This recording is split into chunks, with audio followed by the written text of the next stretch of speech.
আসসালামু আলাইকুম ওয়া রাহমাতুল্লাহ। 10 মিনিট মাদ্রাসায় আপনাকে স্বাগতম। আমাদের জীবনে সবথেকে গুরুত্বপূর্ণ অংশ হচ্ছে ইবাদত। আর যখন কথা হয় ইবাদত নিয়ে, এটাকে আমরা 5টি স্তরে ভাগ করতে পারি। তা হলো নম্বর 1, অবহেলা। ইবাদতের প্রথম স্তর বা ভাগেই আসে অবহেলা।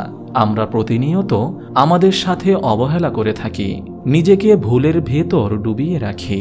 আমরা নামাজ আদায় করার জন্য সঠিকভাবে ওযু করি না এবং সঠিক সময়ে নামাজ আদায় করি না।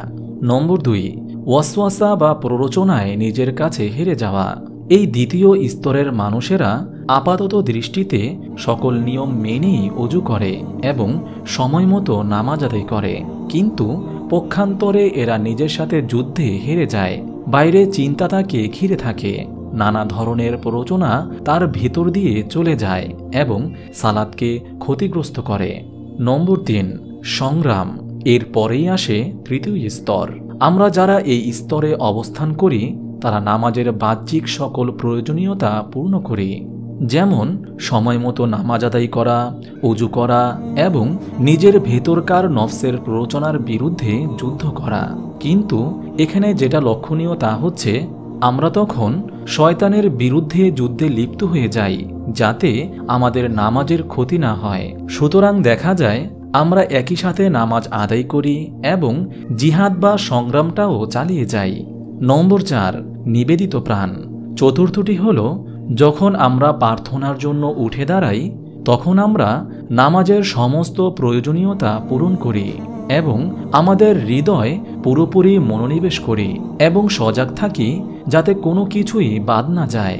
আমাদের হৃদয়ের একটাই বাসনা থাকে, যাতে আমাদের ইবাদত আল্লাহর দরবারে কবুল হয়।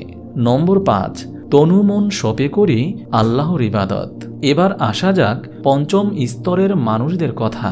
আমাদের মাঝ থেকেই যারা এই স্তরের ইবাদতকারী তারা মূলত তাদের হৃদয়ের সবটুকু ভালোবাসা ঢেলে দিয়ে আল্লাহর ইবাদত করে থাকেন।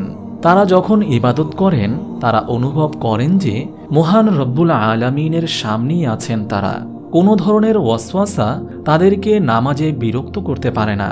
এই মানুষগুলোর নামাজ এবং অন্যদের নামাজের ভেতরকার পার্থক্য হল আসমান এবং জমিনের পার্থক্য। এখন দেখা যাক আমাদের এই আলোচনার স্তরগুলোর পরিণতি কি দাঁড়ায়। প্রথম প্রকারটি শাস্তিযোগ্য, দ্বিতীয়টি দায়বদ্ধতা, তৃতীয় স্তরে যারা তারা চেষ্টা করে, সুতরাং তারা গুনাহগার হিসেবে গণ্য হবে না। চতুর্থ স্তরের মানুষজন পুরস্কারের যোগ্য। পঞ্চম স্তরে যার অবস্থান তার কাছে ইবাদতের থেকে আনন্দময় আর কিছুই নেই, তিনি আল্লাহর খুব কাছে অবস্থান করেন। আমরা যারা এই পৃথিবীতে ইবাদতের মাঝে আনন্দ, স্বস্তি এবং শান্তি খুঁজে পাই, ইনশাআল্লাহ তারাই এর পরের জীবনে আল্লাহর সান্নিধ্য পাব। আমাদের সকল কষ্ট আনন্দে পরিণত হবে যদি কিনা আমরা ইবাদতে শান্তি খুঁজে পাই। অন্যথায় আমাদের দুনিয়া এবং আখিরাত সকল কিছুই বিষাদময়। মহান আল্লাহ তাআলা আমাদের সবাইকে নামাজের মধ্যে শয়তানের সকল প্রকার ওয়াসওয়াসা থেকে হেফাজত করুন, আমিন।